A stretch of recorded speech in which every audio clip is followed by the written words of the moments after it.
Okay, so test plan. Another table, another form in the forms that you need to fill in. So this one, what you've got to always remember is that here you're looking back. You're looking back to what you decided, what you stated were the criteria for success of this product. And that was in criteria B, where you listed your required specifications. Okay, now that requirement specifications was your list. We said, like, less than 10 specific things that are going to mean that your product has succeeded in meeting its objective. So if I was to take my example of my delicious biscuits, maybe one of the tests I could do with it is I would give it to somebody and see if they found it tasty and delicious.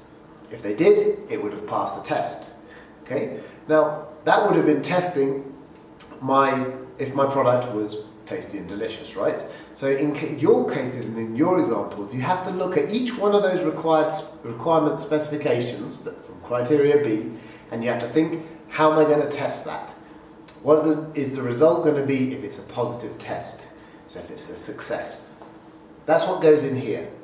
Now, as part of criteria E in the future, when you actually make this product according to this plan, you're going to document these tests. Okay, so you're going to actually do those tests in criteria E, and that's going to provide some evidence to show that your product has met those specifications, or maybe didn't meet them in some cases. Okay, last thing with all of this stuff, okay, and the last part of criteria D, but an essential part. If you don't have it, all of this hard work is kind of going to go to waste.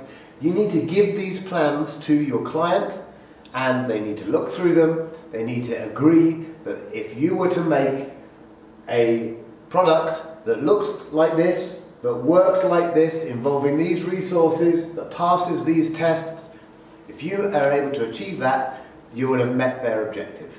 Okay, so they're going to sign that, and that signature is the second time that you will have met your client, and it's their last check-in on what you're going to be making for them before you actually go off and make the product, test it, and then deliver it to your client. Okay, so it's absolutely vital that you have a signature there. Obviously it's got to be a real signature, because if not, then that gets into academic dishonesty areas, and nobody wants that. So that should tie up everything about criteria D. Go back and watch those videos again if you need to, so that you can be really, really clear on what it is that you're trying to do. It's a big section, it's worth a lot of marks.